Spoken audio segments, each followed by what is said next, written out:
कांग्रेस के senior leader Raman Bhalla ने मरकजी वजीर किरण रिजिजू पर सख्त तनकीद की है। रमन भल्ला ने कहा कि बीजेपी बौखलाहट का शिकार है, इसलिए उसके लीडर के इस तरह के बेबुनियाद इल्जामात कांग्रेस लीडरशिप पर लगाए जा रहे हैं।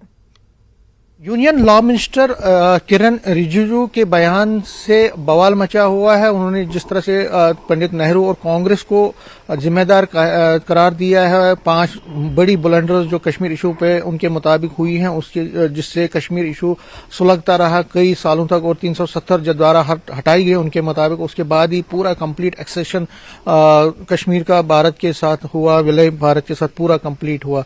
तो इस पर बात करने के लिए हमारे साथ कांग्रेस के वर्किंग प्रेसिडेंट हैं रमन भल्ला, फॉर्मर मिनिस्टर भी हैं।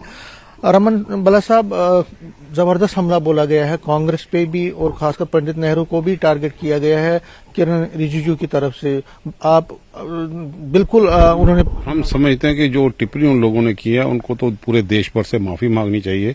उनको पहले जवाहरलाल नेहरू जी का इतिहास समझना चाहिए कि कितने बड़े कद के वो नेता थे, जिनको वर्ल्ड लेवल पे भी उनकी मान्यता यहाँ पे दी गई और नॉन वायलेंस के मूवमेंट में उन्होंने हिस्सा यहाँ पे लिया, हिंदुस्तान को आजाद कराने में कितनी बार गिरफ्तार भी यहाँ पे हुआ और महात्मा गांधी के साथ उच्च कद के नेताओं के साथ मिलकर उन्होंने ये संघर्ष यहाँ पे किया।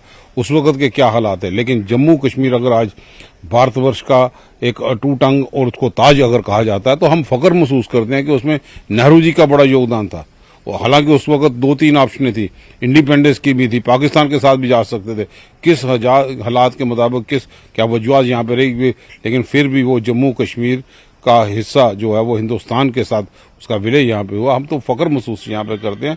हम समझते हैं कि उनकी जीवनी के बारे में ना जानने के बाद उस वक्त शायद ऐसे नेताओं का जन्म भी नहीं होगा जब तक वो फ्रीडम स्ट्रगल में उन्होंने अपना हिस्सा यहाँ पे लिया। उनको देश भर से माफी मांगनी चाहिए। वो सिर्फ गुजरात के चुनावों को देखते हुए अपनी सियासी रोटियां सेकने का प्रयास करते हैं, इस ढंग के बयानबाजी करके, इस ढंग से किसी बड़े नेता की इमेज को टार्निश करके। लेकिन जम्मू कश्मीर की जनता खास तौर पर महसूस करती है, हिंदुस्तान की जनता खास तौर पर महसूस करती है। अगर वो 1947 के बाद 1964 तक प्रधानमंत्री के रूप में यहाँ पे रहे तो लोगों ने उनका लोहा माना। वो जबरदस्ती बन के नहीं आते थे, चुन के यहाँ पे आते थे। अगर कोई दिक्कत होती तो उस वक्त भी उसका मुकाबला या कोई विरोध कहीं पे होता था। लेकिन आज जो टिप्पणी यहाँ पे करते हैं उनका तो हिंदुस्तान में और फ्रीडम स्ट्रगल में कोई रोल ही यहाँ पे नहीं रहा। आज वो बातें करते हैं हिंदुस्तान को नेताओं की बात करने के लिए जिन पार्टी के नेताओं ने अपनी जानें निछावर करके और आगे भी जाने निछावर करने के लिए तैयार हैं, हिंदुस्तान को मजबूत करने के लिए तैयार हैं। आज उसका उदाहरण राहुल गांधी जी के माध्यम से उनको पता चल गया।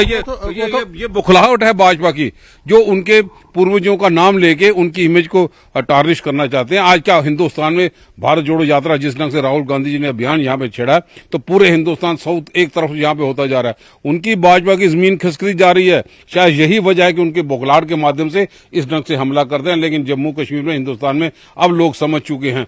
नेहरू जी इतने वीर रखने वाले लोग थे जिन्होंने 5 सूत्रीय कार्यक्रम के माध्यम से आज हिंदुस्तान बुलंदियों को यहाँ पे जा रहा है। तो उन लोगों ने वो काम किया। अब तो BRDO या जिसने महकमे के तहत जिन्होंने IIT उन चीजों का रखा, आज जिस एम्स की संगे बुनियाद रखी, ये उनके दूरंदेशी नीयत थी।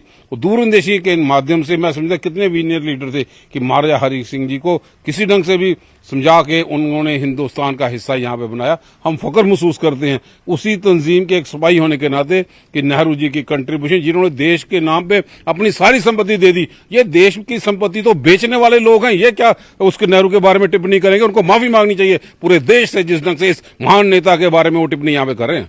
एक और सवाल है कि क्या आपको नहीं लगता, आप तो बात करेंगे क्योंकि आप डिफेंड भी करेंगे, लेकिन आपको नहीं लगता कि नेहरू साहब ने जो तो 370 धारा 370 को यहाँ पे रखा, मतलब उनको उन्हें एक्सेप्ट किया कि हाँ 370 यहाँ पे रहना चाहिए, उससे और बाकी जितने भी जैसे UN में वो चले गए, कहीं ना कहीं कुछ गलतियां हुई हैं? नहीं, मैं समझता हूँ उस वक्त के क्या हालात यहाँ पे रहेंगे या उस वक्त के बारे में हम पीछे जाना इतिहास नहीं। जो आज हम महसूस करते हैं कि किस ढंग से हम लोग आज जिन लोग तोड़ने का दावा करते हैं, जिसका जिक्र आपने किया, तोड़ने के बाद जम्मू कश्मीर में क्या मिला, आज जिसके दावा ये रिजू जी करते हैं वो उस दफा को लेके आज जम्मू कश्मीर में बेरोजगारी चरम सीमा में पहुंच गई है। आज यहाँ के लोकल बाहर के लोगों को, वोटर्स को शामिल करने के लिए कितने जम्मू कश्मीर में बवाल यहाँ पे मच रहा है। यहाँ पे एग्रीकल्चर लैंड को बिल्कुल स्क्यूज यहाँ पे किया जा रहा है, हमारे सोर्सेज यहाँ पे नहीं है। अब भारत के या बाहर जो जगह के खास तौर पे पैकेज यहाँ पे दिया था, लोग अपने आप में फख्र महसूस करते थे कि उन लोगों के लिए खास तवज्जो यहाँ पे दी गई है ताकि अच्छे ढंग से ये रियासत के लोग फल पड़े फूलें और आगे बढ़ पाएं। आज तो ये उम्मीद नहीं थी कि रियासत के टुकड़े हो जाएंगे। ये रियासत के टुकड़े करने वाले लोग हैं और हमारे कन्याकुमारी से कश्मीर तक जोड़ने वाले लोग वो कांग्रेस के नेता ही थे, जिसमें जवाहरलाल नेहरू जी का बहुत बड़ा योगदान है। साफ कह रहे हैं कि ये बीजेपी की बौखलाहट है और बीजेपी इस चीज को इसीलिए हाईलाइट कर रही है क्योंकि वो बाकी मोर्चों पे नाकाम रही है। और इनका ये भी दावा है कि पंडित नेहरू हो या कांग्रेस है, उन्होंने बलिदान दिया है नेशन के लिए और जो हालात वहां के उस टाइम के थे उसी मुताबिक उन्होंने जो फैसले किए हैं उस पर नुक्ताचीनी करने का बीजेपी को कम से कम कोई भी हक नहीं है। कैमरामैन बंटी के साथ में समीर भट्ट, न्यूज़ 18